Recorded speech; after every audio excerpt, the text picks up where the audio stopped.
नमस्कार, आप देख रहे हैं हिमस्टार। आपका बहुत बहुत स्वागत है। हिमस्टार हिमाचल प्रदेश का आपका अपना चैनल। आइए शुरू करते हैं हिमाचल से जुड़ी कुछ मुख्य खबरें।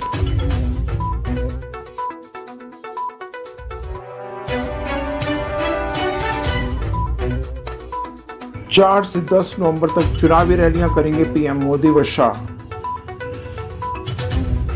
हिमाचल विधानसभा चुनाव के अंतिम दौर में प्रधानमंत्री नरेंद्र मोदी व केंद्रीय गृह मंत्री अमित शाह प्रचार का जिम्मा संभालेंगे।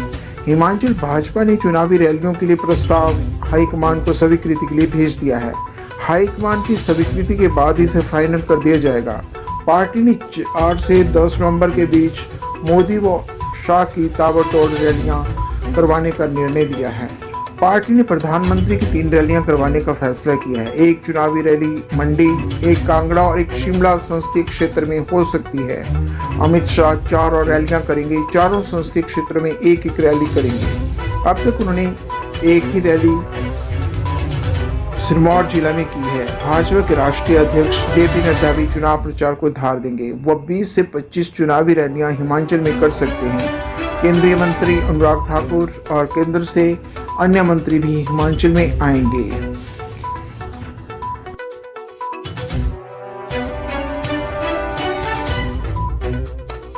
प्रतिभा सिंह बोली, महंगाई और बेरोजगारी पर क्यों कुछ नहीं बोलते पीएम मोदी। कांग्रेस की प्रदेश अध्यक्ष एवं सांसद प्रतिभा सिंह ने कहा है कि महंगाई व बेरोजगारी देश के ज्वलंत मुद्दे हैं। प्रधानमंत्री नरेंद्र मोदी ने दोनों मुद्दों पर चुप्पी साध रखी है। प्रधानमंत्री प्रदेश में अनेक बार आए, लेकिन महंगाई व बेरोजगारी पर एक शब्द तक नहीं बोला। कांग्रेस की प्रदेश अध्यक्ष एवं सांसद प्रतिभा सिंह ने कहा कि महंगाई व बेरोजगारी देश की ज्वलंत मुद्दे हैं। प्रधानमंत्री नरेंद्र मोदी ने दोनों मुद्दों पर चुप्पी साध रखी है।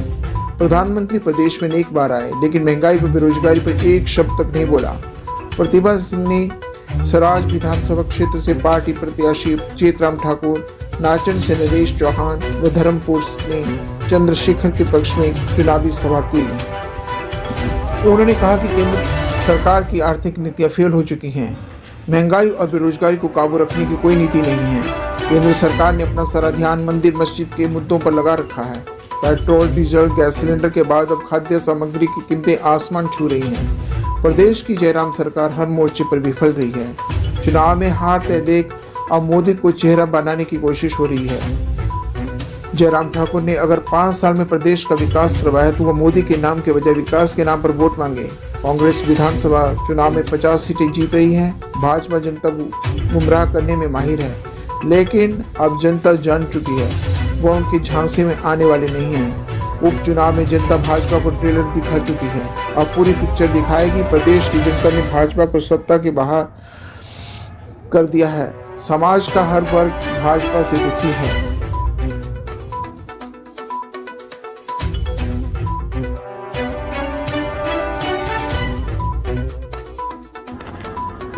जिसकी सरकार उसी के विधायक चुनते थे जनजाति क्षेत्र के मतदाता।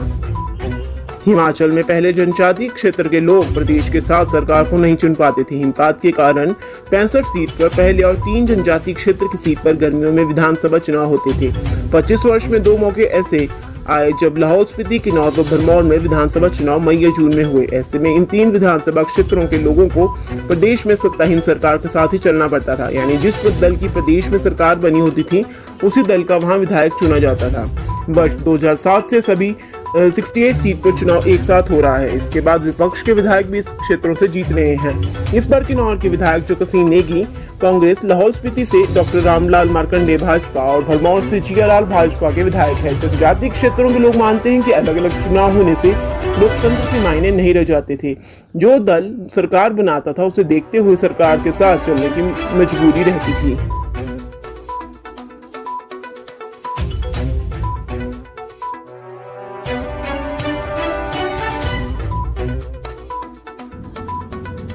कांगड़ा में 15 निर्वाचन क्षेत्रों से कुल 129 प्रत्याशियों ने भरे पर्चे। जिला कांगड़ा के 15 निर्वाचन क्षेत्रों के 15 विधानसभा सदस्य विधायक पद के लिए 129 उम्मीदवारों ने अपना नामांकन भर दिया है। नामांकन के अंतिम दिन जिला कांगड़ा में अलग अलग विधानसभा क्षेत्र में करीब 72 प्रत्याशियों ने अपने नामांकन पत्र दाखिल किए हैं। 27 अक्टूबर को नामांकनों की छंटनी की जाएगी। नामांकन वापस लेने की अंतिम तारीख 29 अक्टूबर है। 12 नवंबर को मतदान होगा और मतों की गिनती 8 दिसंबर को की जाएगी।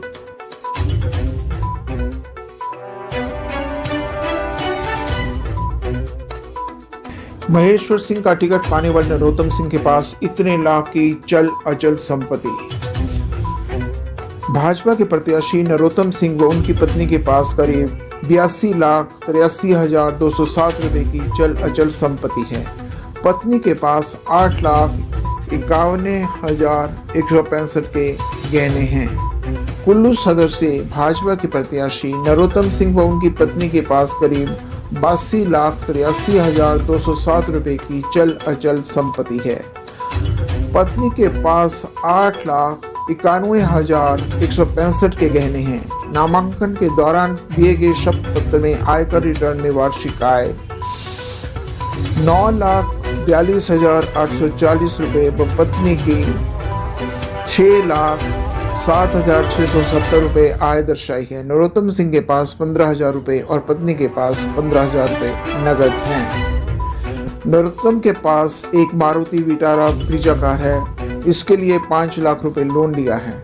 अब 1,24,864 रुपए अभी बैंक को देने हैं। पत्नी के पास कोई वाहन नहीं है। नरोत्तम के पास 31,33,367 रुपए और पत्नी के पास 7,48,840 की चल संपत्ति की है। नरोत्तम सिंह के पास करीब 40 लाख रुपए अचल संपत्ति है।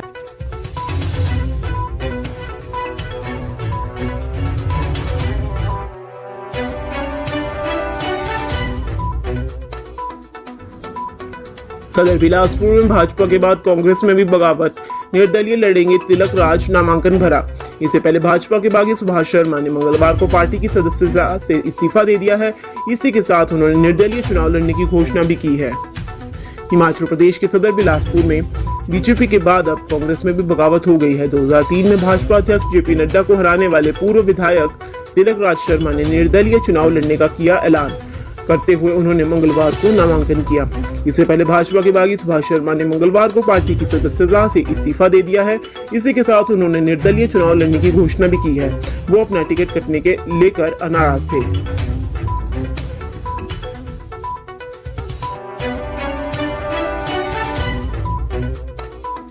नामांकन भरकर काजल बोले, आपके विश्वास का कर्ज इलाके में विकास कर चुकाऊंगा। कांगड़ा विधानसभा क्षेत्र से भाजपा प्रत्याशी पवन काजल ने मंगलवार को समर्थकों की मौजूदगी में नामांकन भरा। इस दौरान पवन काजल ने शक्ति प्रदर्शन भी किया। तारा माता मंदिर वीरता से कांगड़ा तक समर्थकों की भीड़ से गदगद होकर काजल ने कहा, जनता ने जो विश्वास उन पर पिछले 10 वर्ष से जताया है उसे चुनाव के बाद ब्याज सहित विकास कर लौटाया जाएगा। बकौल काजल, राजनीतिक दल में बदलाव क्षेत्र के हित व जनता के समर्थन के कारण ही किया है। हिमाचल में भाजपा के राष्ट्रीय अध्यक्ष जगत प्रकाश नड्डा की अगुवाई में रिवाज बदला जाएगा। जेपी नड्डा ने देश में कई विपक्षी दलों की सरकारों को हटाकर रिवाज बदला है। हिमाचल में भाजपा सरकार बनना तय है और कांगड़ा विधानसभा क्षेत्र को अरसे बाद इस बार सरकार में प्रतिनिधित्व भी मिलना सुनिश्चित है।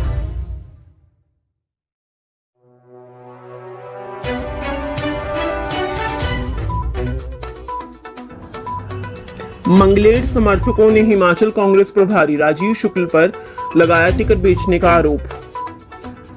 टिकट कटने के बाद चौपाल के पूर्व विधायक डॉक्टर सुभाष मंगलेर ने कांग्रेस से विद्रोह कर दिया है। मंगलवार को नामांकन करने के बाद प्रदेश कांग्रेस प्रभारी राजीव शुक्ल पर टिकट बेचने का आरोप लगाया और नारेबाजी की। मंगलेर ने आरोप लगाया कि राजीव शुक्ल नेता नहीं है, वह कॉर्पोरेट जगत के मैनेजर है। वह एक अच्छे बिजनेसमैन हो सकते हैं, लेकिन नेतागिरी और पार्टी चलाना उनके वश में नहीं है। शुक्ल हेलीकॉप्टर से नीचे नहीं उतरते और 5 स्टार होटलों में ठहरते हैं। वो पार्टी को नुकसान पहुंचा रहे हैं। इस बार कांग्रेस ने जिसे उम्मीदवार बनाया है उसने 2017 के चुनाव में उनके खिलाफ काम किया। सुभाष मंगलेर पूर्व मुख्यमंत्री वीरभद्र सिंह के करीबियों में शामिल थे। वीरभद्र सरकार में वो कृषि विपणन बोर्ड के अध्यक्ष रहे। 2 चुनाव में कांग्रेस चौपाल में हार रही है। इस बार पार्टी ने उनका टिकट काटकर राज्य महासचिव रजनीश किमटा को दिया है।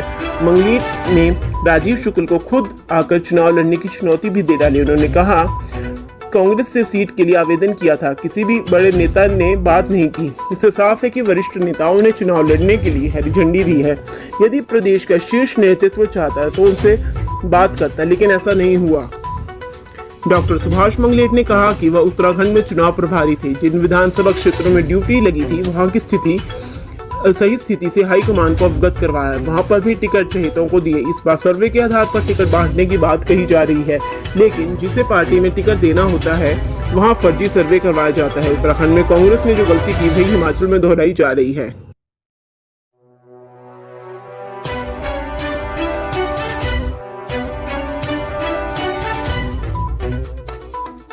हिमाचल में दिवाली पर थोड़ी बिगड़ी हवा, ध्वनि प्रदूषण भी बढ़ा।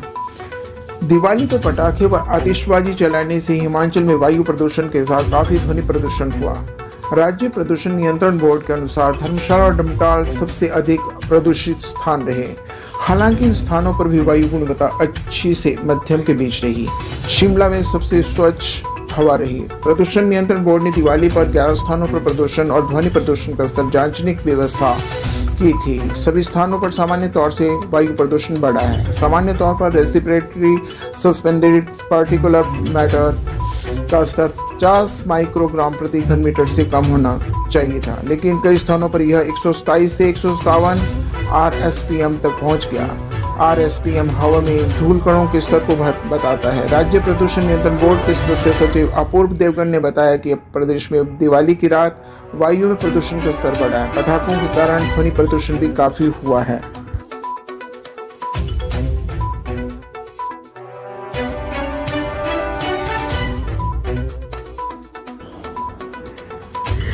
दिल्ली के बाद मंडी में रह रही चीनी महिला गिरफ्तार, जासूसी के एंगल से जांच शुरू।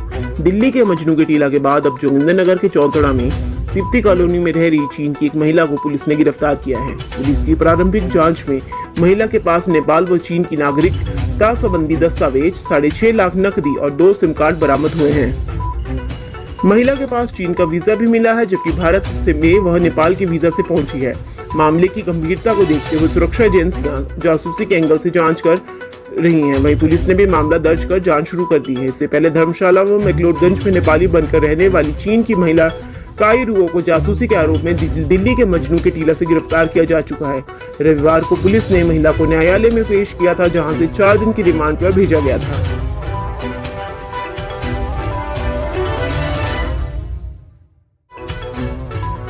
हिमाचल की हर खबर पाने के लिए हिंद स्टार से जुड़ें।